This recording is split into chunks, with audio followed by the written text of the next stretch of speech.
Assalamualaikum warahmatullahi wabarakatuh. Selamat malam semuanya. Berjumpa lagi kita pada hari ini. Jadi, adapun pertemuan kita minggu ini adalah menyambung pertemuan kita minggu lalu tentang etika dan kerangka hukum bidang teknologi informasi. Jadi, untuk hari ini kita akan membahas selanjutnya, yaitu etika IT di bidang perusahaan. Nah, yang namanya etika itu sangat penting dalam penggunaan teknologi informasi di perusahaan. Kenapa? Karena etika tersebut akan mengantarkan keberhasilan suatu perusahaan dalam proses pengambilan keputusan.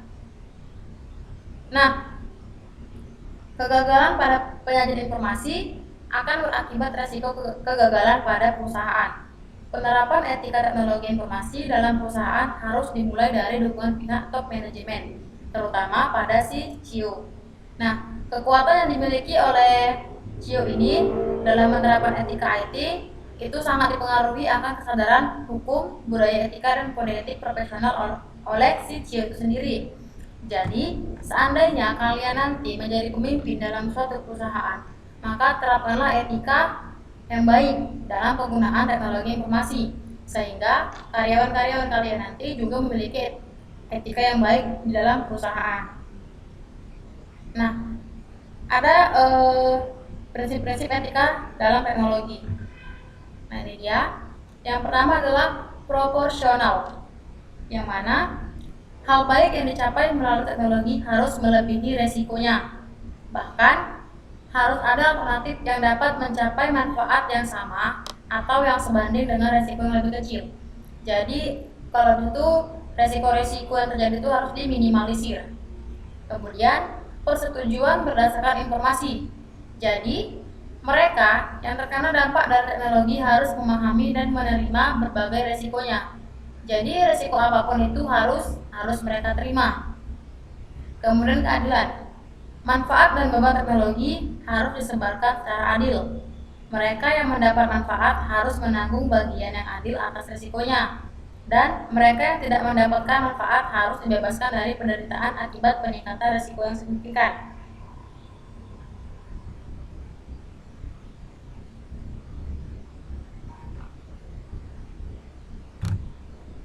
Kemudian kita masuk ke kriminalitas di internet. Nah, ini sering kalian dengar ya dengan sebutan si cybercrime.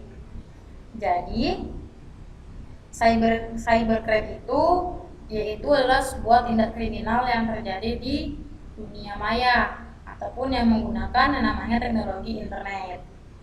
Jadi baik dia itu menyerang fasilitas umum ataupun dia menyerang hak pribadi, itu namanya tetap aja sebuah kriminalitas karena tanpa melalui izin.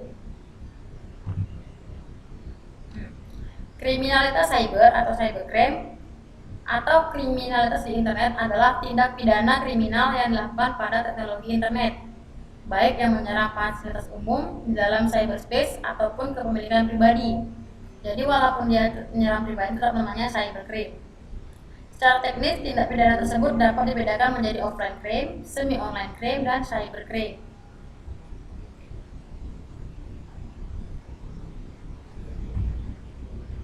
Nah, menurut motifnya, kejahatan di internet dibagi menjadi dua motif. Jadi nggak hanya pakaian yang punya motif, si kejahatan internet juga memiliki motif ya. Ada dua, yaitu motif intelektual dan motif ekonomi, politik, dan kriminal. Jadi kalau motif intelektual itu adalah kejahatan yang dilakukan hanya untuk kepuasan diri pribadi dan menunjukkan bahwa dirinya telah mampu untuk merekayasa dan mengimplementasikan bidang teknologi informasi.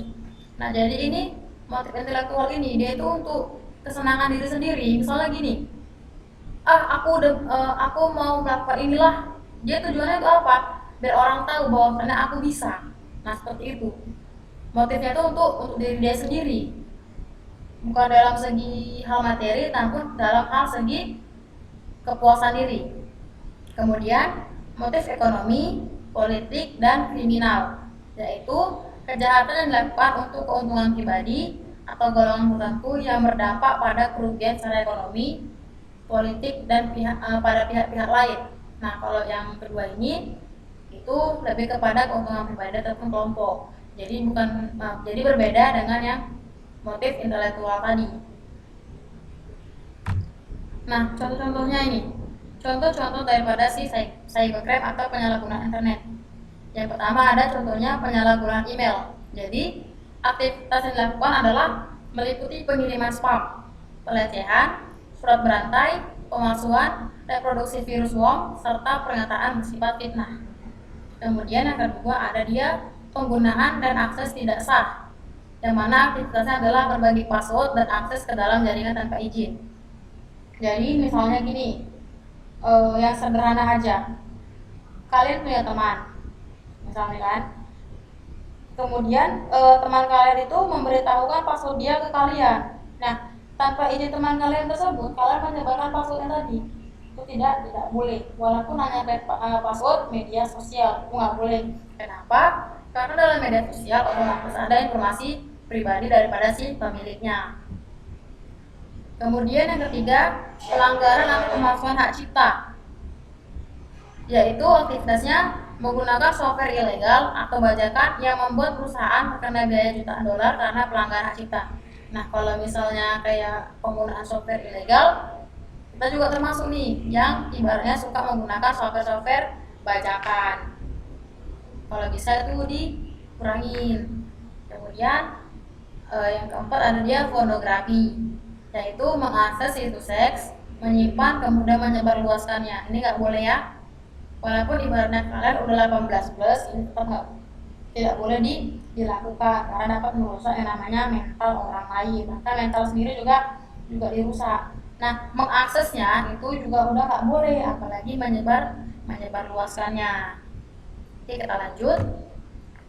Pendapat tentang cyber law. Nah, munculnya kejahatan di internet pada awalnya banyak terjadi pro dan kontra terhadap penerapan hukum yang harus dilakukan. Hal ini dikarenakan saat itu sulit untuk menjerat secara hukum para pelaku karena beberapa alasan. Nah, kenapa kayak kejahatannya ini atau cybercrime ini itu susah untuk menyelidiki siapa pelakunya. Jadi dalam hukum sendiri terdapat beberapa pro dan kontra. Karena juga kejahatannya kan dilakukan di dunia maya, yang artinya dia itu bersifat abstrak. Udah gitu belum tentu dia hanya di satu daerah, bisa jadi dia lintas negara. Jadi susah untuk mencari bukti untuk kejahatan si cyber law ini. Nah, kemudian masuk kita ke karakteristik aktivitas di internet. Yang pertama itu adalah karakteristik aktivitas di internet yang bersifat lintas batas, sehingga tidak lagi tunduk pada batasan-batasan teritorial.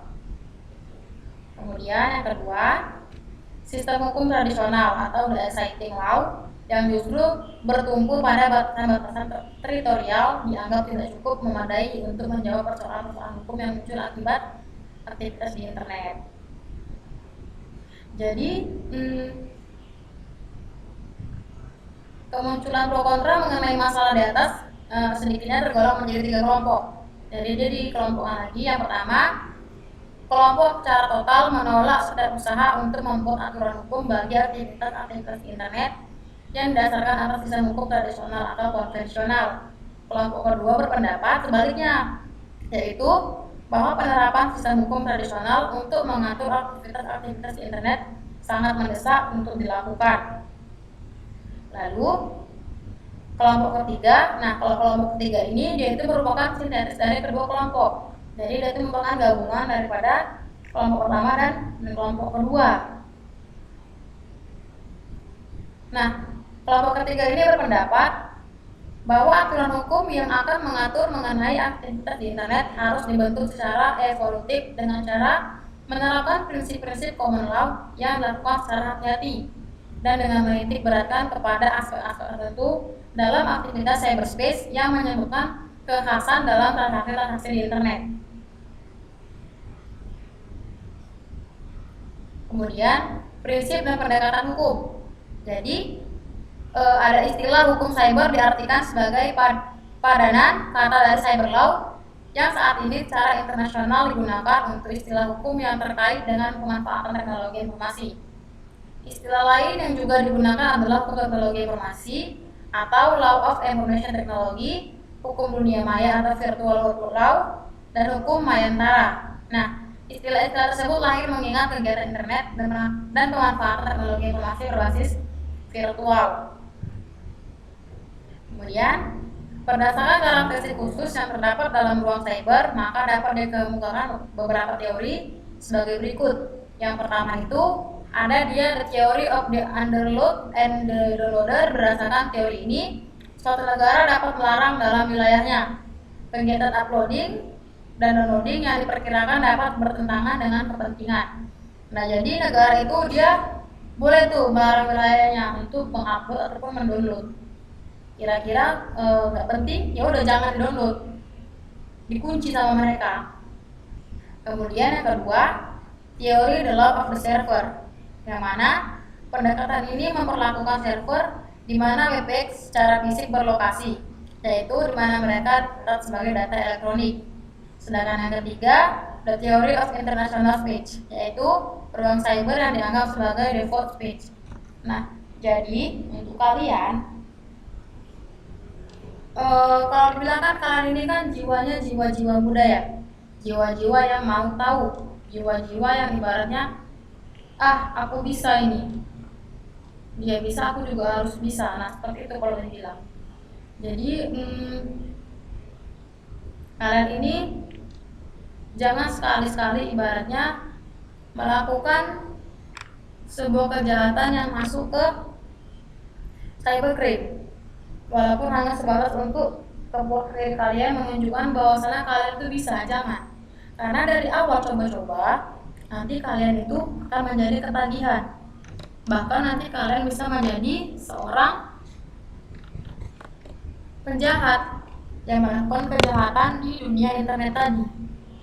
Gak boleh ya, karena dapat merugikan orang lain. Bayangkan aja seandainya itu terjadi sama diri kalian, akun kalian itu dibajak, atau misalnya ATM kalian itu dibobol, nah itu gimana? Kan gak enak kan? Makanya jangan sekali-sekali pun mencoba-coba, kecuali ibaratnya kalian bekerja di bidang IT untuk keamanan. Nah, otomatis itu kalian ibaratnya bukan membobol, tapi mencari solusi atau mencari di mana masalahnya yang terjadi, kemudian kalian cari solusinya. Jadi bukan tanpa alasan kalian melakukan kegiatan tersebut. Oke. Mungkin sampai di sini aja pertemuan kita. Kita lanjut pertemuan kita di minggu depan. Untuk tugasnya nanti saya letakkan di GC. Dan untuk tugas yang minggu lalu itu akan segera saya periksa dengan mengunjungi link yang sudah kalian kopas. Saya akhiri pertemuan kita hari ini. Mohon maaf atas segala kekurangan. Saya akhiri dengan wassalamualaikum warahmatullahi wabarakatuh. Selamat malam.